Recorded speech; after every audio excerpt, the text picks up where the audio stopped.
नमस्कार, लोकमत भारत की खास बुलेटिन में आप सभी का बहुत बहुत स्वागत है। मैं आपके साथ मोनिका राठौड़। ये रुक करते हैं खबरों की ओर।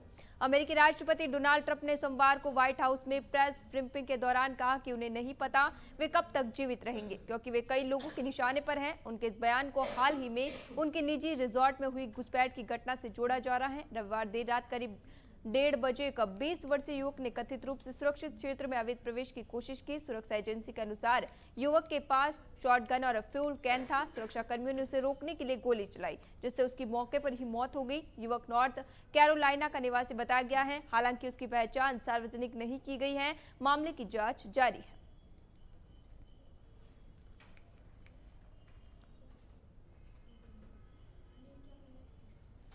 दिल्ली में एआई इंपैक्ट समिट हंगामा मामले में इंडियन यूथ कांग्रेस के राष्ट्रीय अध्यक्ष उदय भानु चीप को आज गिरफ्तार किया गया है। 23 फरवरी को दिल्ली पुलिस ने उन्हें पूछताछ के लिए बुलाया था। 24 घंटे तक चली मध्य प्रदेश के ग्वालियर से भी 3 कांग्रेस नेताओं को गिरफ्तार किया गया है। 4 आरोपी घटना वाले दिन ही गिरफ्तार किए गए थे। मामले में अब तक 8 गिरफ्तारी हो चुकी है। नारायण ओझा ने कहा कि जब यूथ कांग्रेस नेताओं ने समिट में प्रदर्शन किया तो उन्हें देश विरोधी कहा गया। ये वही तरीका है जैसा अंग्रेजों के शासन में होता था। दरअसल 20 फरवरी को इंडियन यूथ कांग्रेस के 11 सदस्यों ने भारत मंडपम में घुसकर एआई समिट के दौरान शर्टलेस होकर पीएम मोदी की फोटो वाली टी शर्ट लहराई थी। इसी दौरान पीएम मोदी इज कॉम्प्रोमाइज के नारे लगाए थे।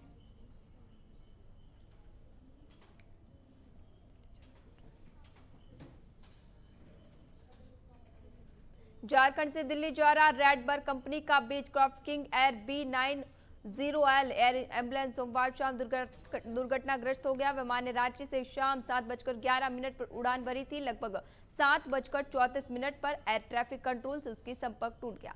कुछ देर बाद विमान चतरा जिले के समरिया जंगल में क्रैश हो गया। इस हादसे में विमान में सवार सभी 7 लोगों की मौत हो गई। मृतकों में पायलट कैप्टन विवेक विकास भगत को पायलट कैप्टन सबराजदीप सिंह, मरीज संजय कुमार, उनके 2 परिजन, एक डॉक्टर और एक पैरामेडिकल स्टाफ शामिल थे। जानकारी के अनुसार 41 वर्षीय संजय कुमार 65% जुल्म से हुए थे और उन्हें बेहतर इलाज के लिए दिल्ली ले जाया जा रहा था। प्रशासन ने दुर्घटना की जांच शुरू कर दी है।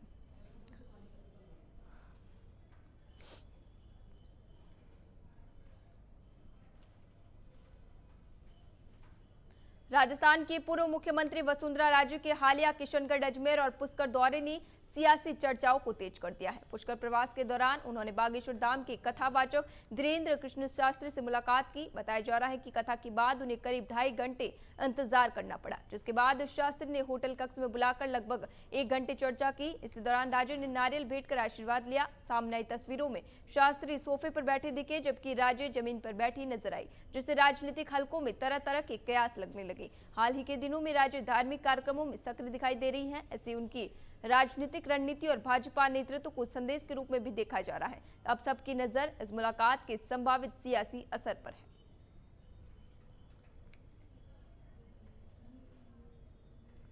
बड़वानी जिले के ओजर में एक बड़ा हादसा हो गया। यहां एक पुलिस वाहन और एक निजी कार के आपस में भिड़ंत हो गई। इस हादसे में कार में सवार 3 लोग गंभीर रूप से घायल हो गए, जिसमें एक महिला भी शामिल है। घायलों को तुरंत प्राथमिक स्वास्थ्य केंद्र ओजर लाया गया, जहां उनका इलाज किया गया। हालांकि 108 एम्बुलेंस उपलब्ध नहीं होने के कारण परिजनों ने घायलों को निजी वाहन से बड़वानी रेफर किया गया। मेडिकल ऑफिसर शुभम कुशवाहा ने बताया कि घायलों की स्थिति गंभीर है और उनका इलाज जारी है।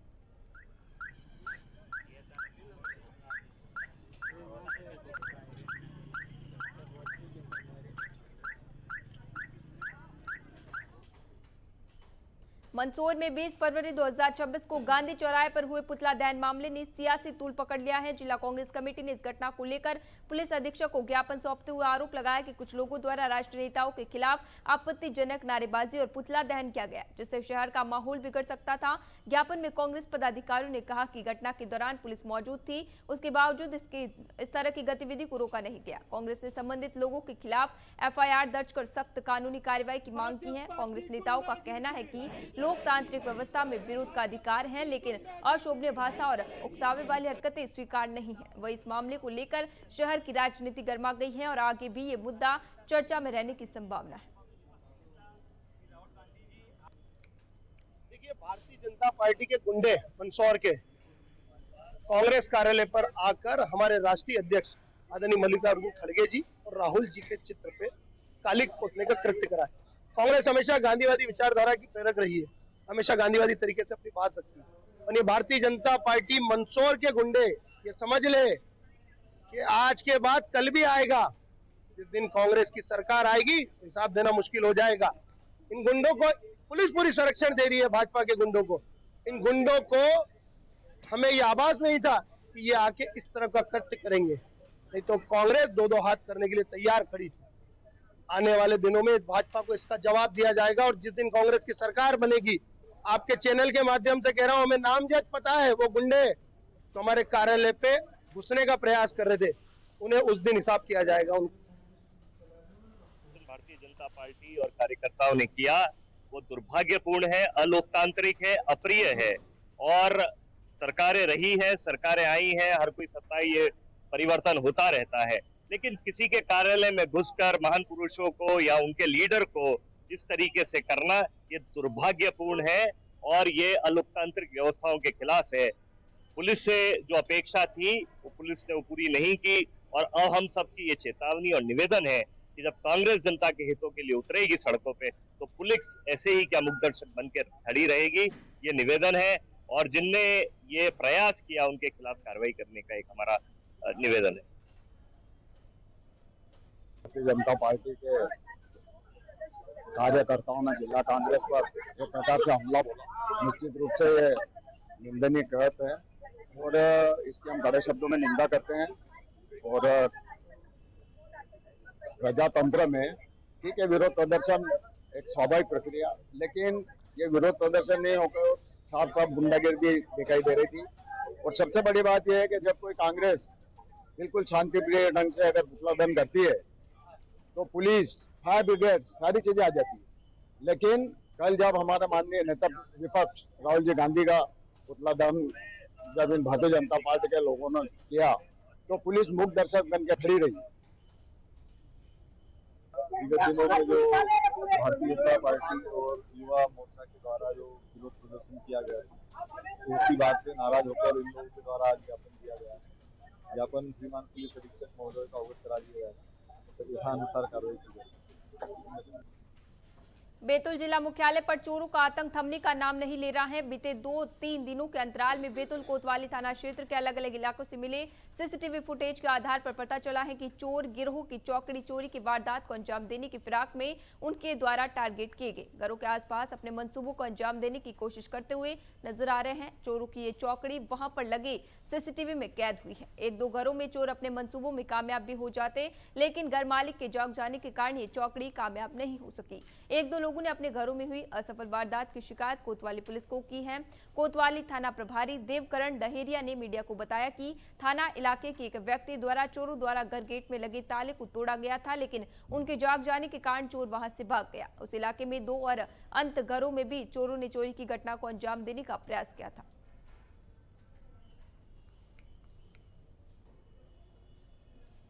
ये एक आवेदन आया हुआ है जिसमें एक आवेदक है, उसने बताया कि कल वो घर के अंदर था, उसके घर का ताला टूटा है बाहर गेट का और वो जाग गए तो ये लोग भाग गए। इसी प्रकार से 2 अन्य जगह भी हमारी टीम गई हुई है और इसमें फुटेज निकाल रहे हैं। आगामी त्योहार भगोरिया, होली, रंग पंचमी और रमजान पर्व के शांतिपूर्ण आयोजन को लेकर धार जिले की कुक्षी थाना पुलिस के द्वारा जिला पुलिस अधीक्षक मयंक अवस्थी के निर्देश पर शांति समिति की बैठक का आयोजन किया गया, जिसमें समाज के सभी वर्गों के वरिष्ठ समाजजनों ने सहभागिता की। वही आने वाले त्योहारों को लेकर अपने सुझाव दिए। बता दें कि आगामी दिनों में हिंदू समाज के कई प्रमुख त्योहार पड़ने वाले हैं। वही इसी बीच मुस्लिम समुदाय का रमजान पर्व पड़ रहा है। इसी को लेकर कानून व्यवस्था बनी रहे एवं सभी त्योहार शांतिपूर्ण और सौहार्दपूर्ण संपन्न हो, इसी उद्देश्य से शांति समिति की बैठक संपन्न हुई, जहां पुलिस प्रशासन एवं राजस्व विभाग के द्वारा सभी त्योहार शांतिपूर्ण मनाने की अपील की गई।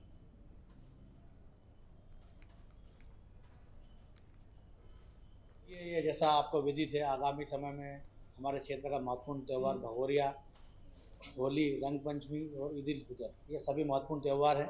ये सभी त्यौहार हर्षोल्लास के साथ मने, इसके लिए आज कुक्षी थाना क्षेत्र में शांति समिति सदस्यों के साथ मीटिंग रखी गई है। उसमें कुछ महत्वपूर्ण सुझाव भी प्राप्त हुए हैं, उसके अनुसार व्यवस्था की जाएगी। जैसे कि भगोरिया जो है, इसमें ट्रैफिक व्यवस्था एक चैलेंज होता है, तो हमने ट्रैफिक की पूरी प्लानिंग की है मीटिंग के सदस्यों से चर्चा करके। साथ ही इसमें फायर ब्रिगेड, एम्बुलेंस और दुकानें कहाँ लगी रहेगी, किस प्रकार से लाइनिंग की व्यवस्था करना है, ये सारी बातें की गई है। इसी प्रकार होली और जो रंग पंचमी का त्यौहार है, इसमें जब होली खेलने के दौरान क्या क्या चीज़ें हो सकती है, किस प्रकार से उसको हमको व्यवस्था बनाना है, उसके संबंध में चर्चा हुई है। मध्य प्रदेश पटवारी संघ के तत्वाधान में आज शहडोल जिले के पटवारियों द्वारा कलेक्ट्रेट कार्यालय पर पहुंचकर ज्ञापन सौंपा गया। पटवारियों की मांग है कि अनूपपुर जिले में पटवारी अपने शासकीय कार्य का लगातार निर्वहन कर रहे हैं। उसके बावजूद अनूपपुर कलेक्टर द्वारा पिछले 8 माह से वेतन रोक दिया गया है, जिससे उनको परेशानियों का सामना करना पड़ रहा है।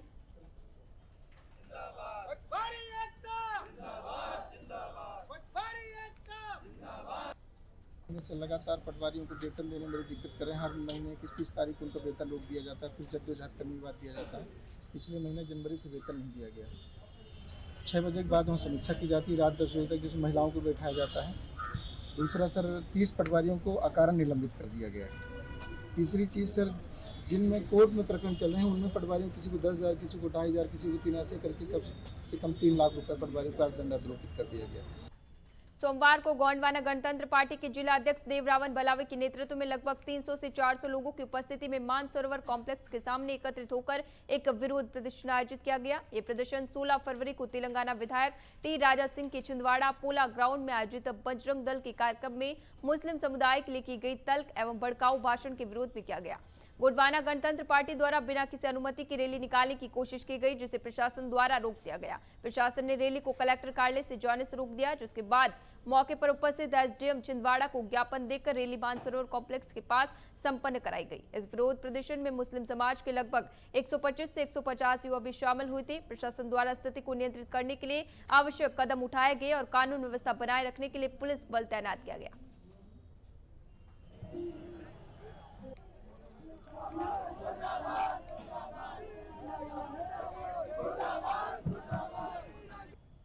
आज गोंडवाना गणतंत्र पार्टी के बैनर तले तमाम मुस्लिम समाज मदद करते हुए आज छिंदवाड़ा की धरती पे संवैधानिक मांग करने के लिए आए हैं। प्रशासन को कहने के लिए आए हैं कि देश संविधान से चलता है।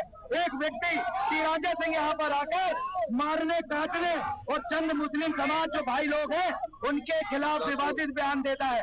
और साथ में यहाँ जो आयोजक कमेटी है जो अपने आप को हिंदू मुस्लिम एकता का परिचय दे रही है, कहती है, उसके द्वारा यहाँ पर वही काम किया गया जो पाकिस्तान, चीन, चाइना के लोग हिंदू मुस्लिम भाई के बीच में जो विवाद कराना चाहते हैं, वही विवाद टी राजा इस देश में कराना चाहता है। इसलिए हम प्रशासन से मांग करते हैं कि टी राजा सिंह के ऊपर जल्दी मुकदमा दर्ज करो। जिनने कार्यक्रम आयोजन किए उनके ऊपर मुकदमा दर्ज करो, अन्यथा आगामी 10 दिवस के अंदर अंदर तमाम मुस्लिम समाज, आदिवासी समाज, ईसाई समाज, दलित, आदिवासी और तमाम छिंदवाड़ा के सगा समाज एकत्रित होकर लाखों की संख्या में यहाँ पर संवैधानिक रूप से विरोध प्रदर्शन कर। बैतूल जिले के मूलताई थाना मुख्यालय के बीचों बीच फवारा चौक स्थित बीकानेर मिष्ठान के ऊपर वाले माले में आग लगने से हड़कंप मच गया। बताया जा रहा है कि कचौरी बनाते समय गैस का रिसाव होने से अचानक से आग का गोला उठने से दुकान में लगे बोर्ड सहित दुकान में आग फैल गई। वहीं बीच बाजार आग लगने से हड़कंप मच गया। सूचना मिलते ही नगर पालिका की दमकल टीम मौके पर पहुंची और आग पर काबू पाया। बताया जा रहा है कि दुकान में लगभग 7 और गैस सिलेंडर रखे थे। समय रहते आग बुझा दी गई, अन्यथा बड़ा हादसा हो जाता।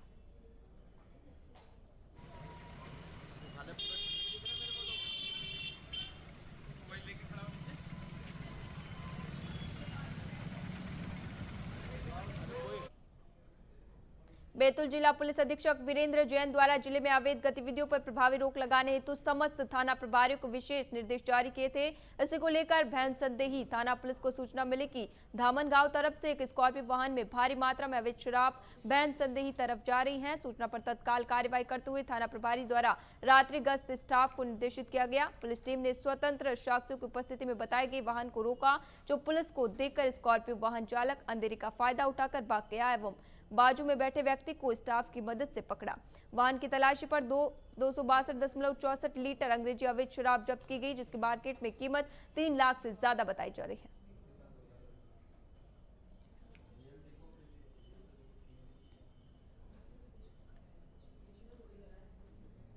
रीवा जिले में पुलिस महकमे में बड़ी कार्रवाई हुई है। 3 पुलिसकर्मियों को सोमवार रात निलंबित कर दिया गया। थाना मनगवा में एनडीपीएस एक्ट और 5(13) औषधि नियंत्रण अधिनियम के तहत की गई कार्रवाई में हेरफेर की शिकायत मिलने के बाद एक्शन लिया गया। जांच के बाद ये कार्रवाई गौरव राजपूत, हेमंत चौहान, शैलेंद्र सिंह चौहान और संदीप मिश्रा के निर्देशन में की गई। पुलिस जांच में थाना मनगवा के कार्यवाहक निरीक्षक गजेंद्र सिंह धाकड़, आरक्षक विजय यादव और आरक्षक ब्रजकिशोर अहिरवार का आचरण प्रथम दृष्टया भ्रष्ट एवं संदिग्ध पाया गया। इसके बाद तीनों को तत्काल प्रभाव से निलंबित कर दिया गया।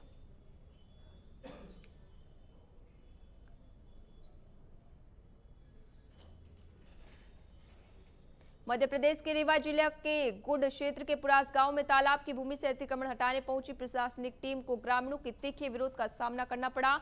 स्थिति उस समय बेकाबू हो गई जब कुछ महिलाओं और स्थानीय लोगों ने पत्थरबाजी शुरू कर दी और डंडे लेकर अधिकारियों को खदेड़ने लगे। ग्रामीणों के आक्रोश को देखते हुए नायब तहसीलदार महिमा पाठक सहित अन्य अधिकारियों को पंचायत भवन में शरण लेकर खुद को सुरक्षित करना पड़ा। पुलिस बल कम होने के कारण हालात बिगड़े। बाद में 2 अतिरिक्त पुलिस बल पहुंचने पर स्थिति नियंत्रित की जा सकी, लेकिन 2 कार्रवाई बीच में ही रोकनी पड़ी।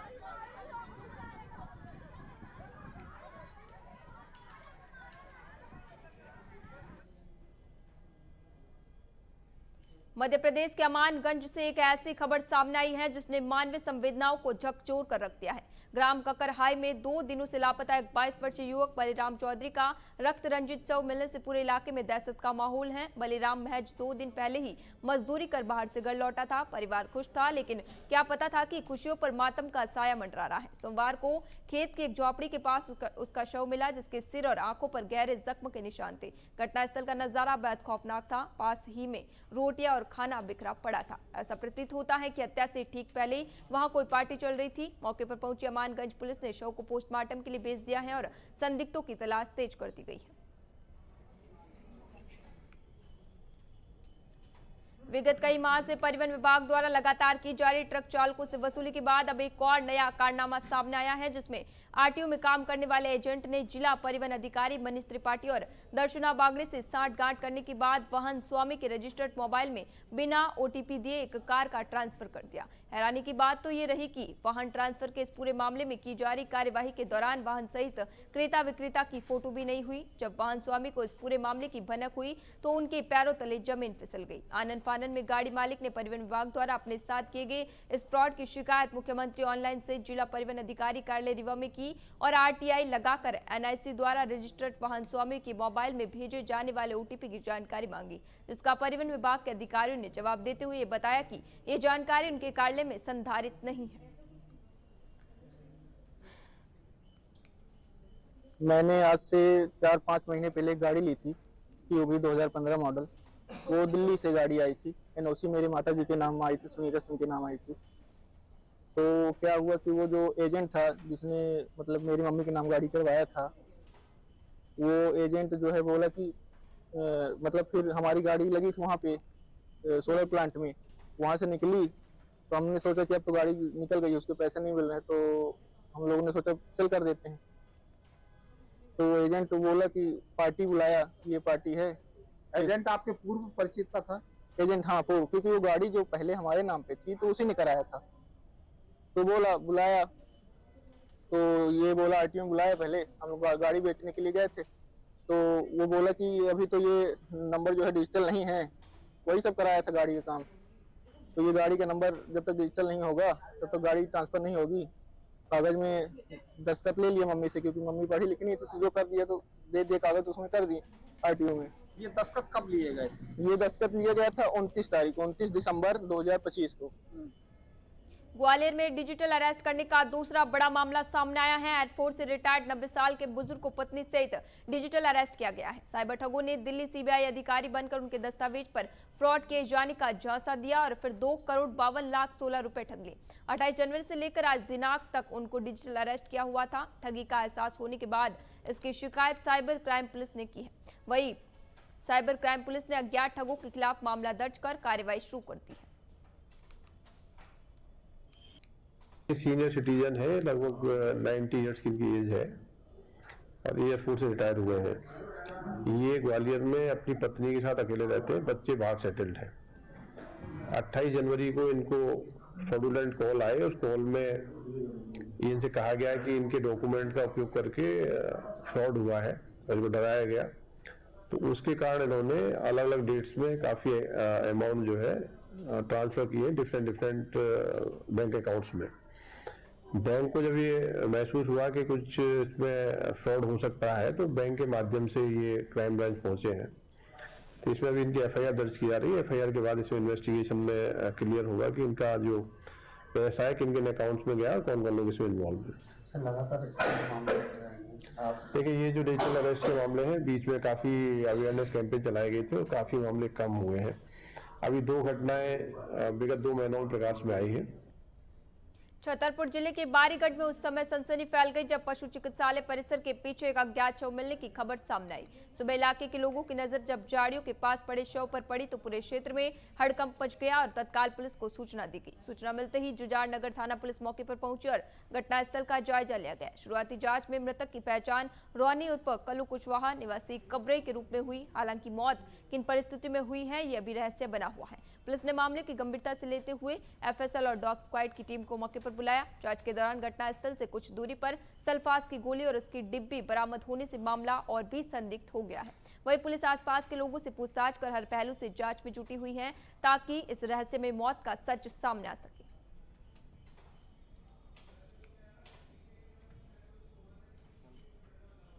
थाना जुझार नगर के पशु चिकित्सालय के पीछे एक व्यक्ति की वहाँ पे डेड बॉडी पड़ी हुई थी। जैसे ही थाने को सूचना मिली वहाँ पे जाके उसकी शिनाख्त की गई, जिसमें पता चला कि संतोष करके एक व्यक्ति है जो कि महोबा का रहने वाला है। वहाँ ये यहाँ पे जुझार नगर क्षेत्र में आया था और उसकी बॉडी वहाँ पे मिली। अभी पीएम उसका कराया जा रहा है और अगली मर्ग जाँच की जा रही है। वारासिवनी में एक हैरान कर देने वाली लूट की वारदात सामने आई है। यहां बदमाशों ने एक महिला को कथित रूप से सम्मोहित कर उसके जेवर और मोबाइल पर हाथ साफ कर दिया और मौके से फरार हो गए। घटना में एक पुरुष और एक महिला के शामिल होने की बात सामने आई है। पीड़ित महिला ने वारासिवनी थाने में शिकायत दर्ज कराई है, जिसके बाद पुलिस मामले की जांच में जुट गई है। पुलिस आसपास लगे सीसीटीवी कैमरों की फुटेज खंगाल रही है और आरोपी की तलाश जारी है।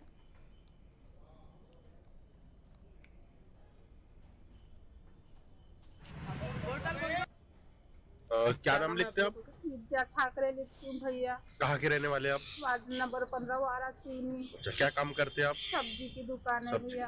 क्या घटना घटी हुई आप लोगों के साथ? मुझे और दुकान के सामने भैया एक जेंट्स आया, उसने बोला कि तुम्हारा नाम पूछा पहले, रेखा डॉक्टर ने आंखों की इलाज करने वाली का हॉस्पिटल किधर है। तो मैंने बोली भैया नहीं पता मेरे को किधर है ना किधर नहीं। तो बोलता है उधर से फिर एक लेडीज आ रही थी, फिर उसको भी पूछा तो वो भी बोलती नहीं पता। तो बोलता तुम्हारे पे, बोलता मैं भगवान समान हूँ, बोलता है और जैसे आया वो बोलता है ये काम करो, बोलता है ये जो ज्वेलर है बोलता है उसको उतार लो, बोलता है अपने पर्स में पकड़ लो, बोलता है घर में जाके बोलता है दूध से धो लोगे, बोलता है और पहन लोगे, बोलता है तुमको, बोलता है ऐसा थोड़ा 4 कदम चलना है, बोलता है बस रिटर्न आना है और अपना थैला पकड़ के घर जाना है, बोलता है बस मैं 4 कदम चली भैया, रिटर्न आई तो वो दोनों क्या क्या था आपके पास जेवर में? कान के भैया और गले का मंगलसूत्र है।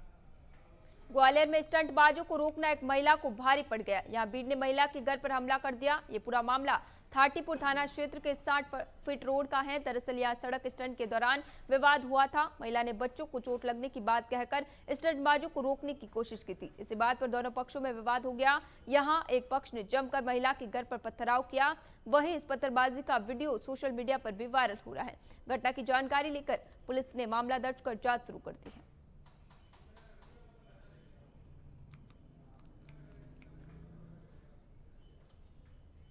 स्टेट बैंक ऑफ इंडिया की कुदरी रोड बस स्टैंड शाखा में फर्जी दस्तावेजों के आधार पर लोन लेने का मामला सामने आया है। आरोपी महिला विशाखा दांगी ने बिजली विभाग में अपनी फर्जी नियुक्ति दर्शाते हुए जाली नियुक्ति आदेश और पे स्लिप प्रस्तुत की। इन कुटरचित दस्तावेजों के आधार पर उसने बैंक से 10,50,500 रुपए का एक्सप्रेस क्रेडिट लोन प्राप्त कर लिया। लोन राशि मिलने के बाद वह फरार हो गई और किस्तें जमा नहीं की। मामले का खुलासा होने पर शाखा प्रबंधक ने शिकायत दर्ज कराई। पुलिस ने कार्रवाई करते हुए आरोपी को गिरफ्तार कर लिया है तथा प्रकरण की जांच जारी है। ये मेडिकल कॉलेज रोड के स्टेट बैंक ऑफ इंडिया के ब्रांच मैनेजर के द्वारा थाना सोहागपुर पर एक आवेदन लेके प्रस्तुत किया गया था। उनके द्वारा ये बताया गया था कि एक महिला के द्वारा एमपीवी के एम्प्लॉय होने संबंधी नियुक्ति पत्र और उसकी पे स्लिप लगाकर लोन लिया गया था। जब बैंक मैनेजर के द्वारा संबंधित विभाग से जानकारी प्राप्त की गई तो पाया गया कि ये नियुक्ति पत्र और जो पे स्लिप फर्जी है। महिला के द्वारा 10 लाख रुपए का लोन प्राप्त करके धोखाधड़ी की गई, जिस पर से आवश्यक सुसंगत धाराओं में अपराध पंजीबद्ध किया गया था। पुलिस टीम लगातार उस महिला को तलाश कर रही थी, जिसमें पुलिस को उस महिला को गिरफ्तार करने में सफलता प्राप्त की गई। उस महिला को नर्मदापुरम से पुलिस के द्वारा गिरफ्तार कर लिया गया। ग्वालियर में फिल्मी अंदाज में फायरिंग कर दबंगई का मामला सामने आया है। वीडियो में एक युवक कुर्सी पर बैठकर हवा में गोलियां चलाते हुए दिखाई दे रहा है और सामने एक महिला डांस करती नजर आ रही है। बताया जा रहा है कि युवक ने महिला को बंदूक की नोक पर डांस कराया। वीडियो में साफ देखा जा सकता है कि युवक एक के बाद एक फायरिंग करता दिख रहा है। 47 सेकंड का ये वीडियो सोशल मीडिया पर वायरल हो रहा है। ये वीडियो बेहद थाना क्षेत्र का बताया जा रहा है।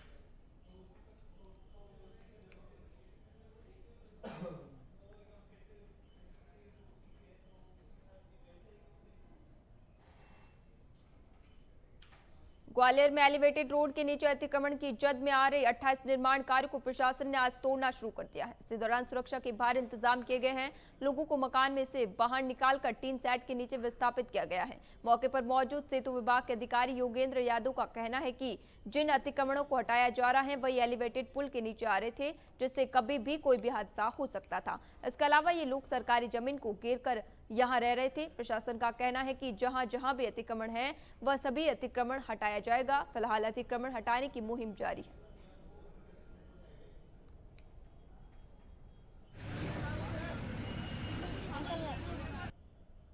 एलिवेटेड रोड, जैसा कि आप लोगों को पता है कि 2 चरणों में इसका निर्माण कार्य किया जा रहा है। प्रथम चरण का निर्माण कार्य है, जो अनुमानित समय लग रहा है वो दिसंबर 2026 तक कंप्लीट हो जाएगा और जो द्वितीय चरण है वो दिसंबर 2027 तक पूर्ण होने की संभावना है।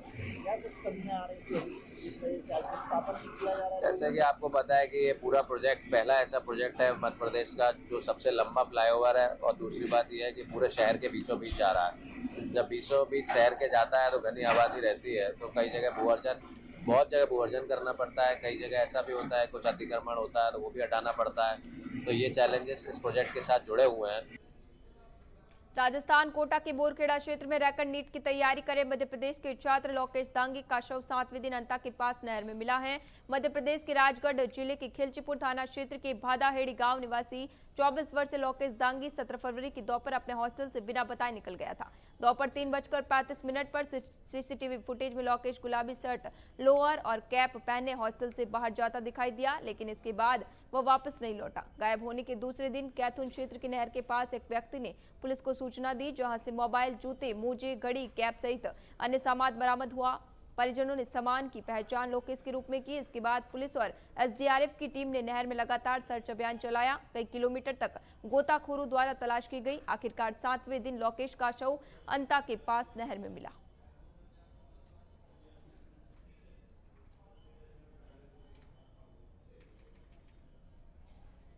अभी के लिए खबरों में इतना ही। तब तक के लिए बने रहिए लोकमत भारत के साथ, साथ सच का।